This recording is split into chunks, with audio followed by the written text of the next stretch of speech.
तो rescue team के सामने सबसे बड़ी चुनौती थी कि आखिर मजदूरों को बाहर कैसे निकाला जाए, आखिर किस प्लान पर काम किया जाए जिससे मजदूरों को बिना किसी खरोच के बाहर निकाला जा सके। ऐसे में पूरी प्लानिंग के तहत काम हुआ। रेस्क्यू ऑपरेशन के लिए 6 मास्टर प्लान बनाए गए। आइए चलते हैं, समझते हैं इस प्लान को करुणा से। तो बिल्कुल, रेस्क्यू ऑपरेशन के 6 प्लान क्या थे, याद देखिए। प्लान नंबर 1, ऑगर मशीन से हॉरिजॉन्टल ड्रिलिंग की गई, हाइड्रोलिक जैक से बाकायदा खुदाई की गई। प्लान नंबर 2 क्या था, पहाड़ की चोटी से वर्टिकल ड्रिलिंग का काम भी शुरू कर दिया गया था। प्लान नंबर 3 क्या था, ऑगर मशीन खराब होने पर रैट माइनिंग की जो रैट माइनर्स की टीम है उसको बुलाया गया। प्लान नंबर 4, सुरंग के दूसरे हिस्से से हॉरिजॉन्टल ड्रिलिंग का काम शुरू किया गया। और प्लान नंबर जो 5 है वो क्या था, खाना पानी ऑक्सीजन के लिए 3 पाइपलाइन को बाकायदा बिछाया गया और इसके जरिए अंदर खाना पानी पहुंचाया गया। और प्लान नंबर 6 क्या था, स्पेशल सेंसर के जरिए वाइब्रेशन पर लगातार नजर थी। आर्टिफिशियल इंटेलिजेंस रोबोटिक्स से मजदूरों पर 24 घंटे 7 दिन नजर रखी गई। और चलिए अब आपको रेस्क्यू ऑपरेशन की मॉनिटरिंग करने वाले पीएम के पूर्व सलाहकार भास्कर खुल्बे का बयान सुनाते हैं।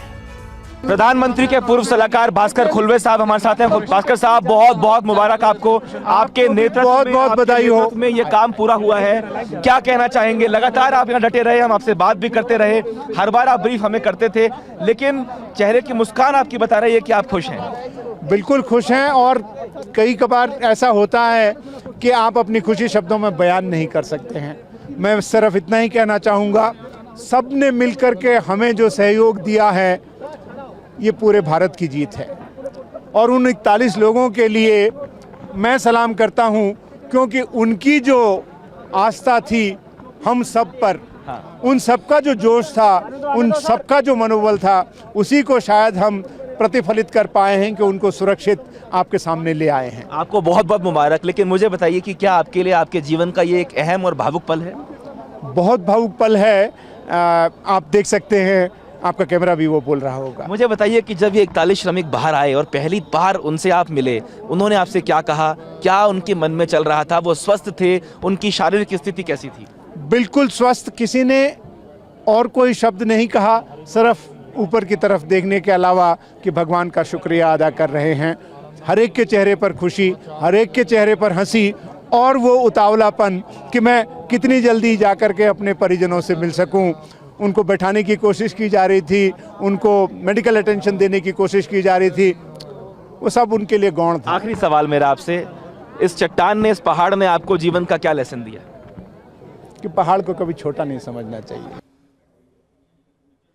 तो 17 दिन के बाद पहाड़ का सीना चीरकर 41 श्रमवीर सकुशल बाहर निकाल लिए गए। उत्तराखंड की सिलक्यारा टनल में 12 नवंबर से फंसे सभी मजदूर फंसे थे। 41 मजदूर स्वस्थ हैं, सभी के सभी जो मजदूर हैं वो स्वस्थ हैं। प्रधानमंत्री नरेंद्र मोदी ने सभी मजदूरों से फोन पर बात की और मुख्यमंत्री पुष्कर सिंह धामी सभी मजदूरों को 1-1 लाख रुपए की मदद देने का उनकी तरफ से ऐलान किया गया। हॉरिजॉन्टल ड्रिलिंग में लगे रैट माइनर्स ने 21 घंटे में बची हुई 12 मीटर की खुदाई को पूरा किया और इसके बाद मजदूरों को बाहर निकाला जा सका। और इस तरह से ये 5 बड़ी अपडेट आपको बता रहे हैं कैसे रेस्क्यू ऑपरेशन को पूरा किया गया। और उत्तराखंड के सीएम धामी का श्रमिकों के लिए बड़ा ऐलान, 41 श्रमिकों के लिए 1-1 लाख की सहायता राशि का ऐलान किया है। सभी श्रमिकों को वेतन के साथ 1 महीने की छुट्टी भी मिलेगी। सभी श्रमिकों को घर पहुंचाने की भी व्यवस्था की गई। और देखिए श्रमिकों को सुरंग से निकाले जाने के बाद उत्तराखंड के सीएम धामी ने क्या कहा।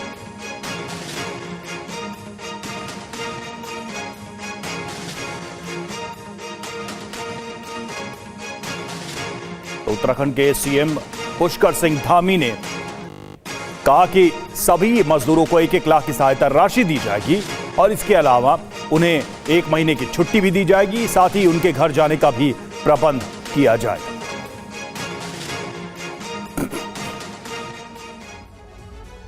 और वहीं सुरंग में अभी तक के सबसे मुश्किल ऑपरेशन में बहुत बड़ी कामयाबी के बाद केंद्रीय सड़क मंत्री नितिन गडकरी ने क्या कहा, आइए आपको दिखाते हैं।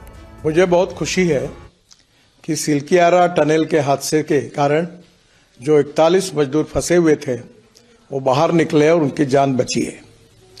सभी एजेंसियों ने विशेष रूप से पीएमओ के मार्गदर्शन में भारत सरकार की सब एजेंसीज, उत्तराखंड सरकार और वहाँ की स्थानिक जनता और सब लोगों ने रात दिन मेहनत की, परिश्रम किए, अलग अलग पर्यायों पर काम किया और उसके बाद ये सफलता मिली है। ये बहुत गहरा संकट था, पहली बार इस प्रकार का अनुभव आया।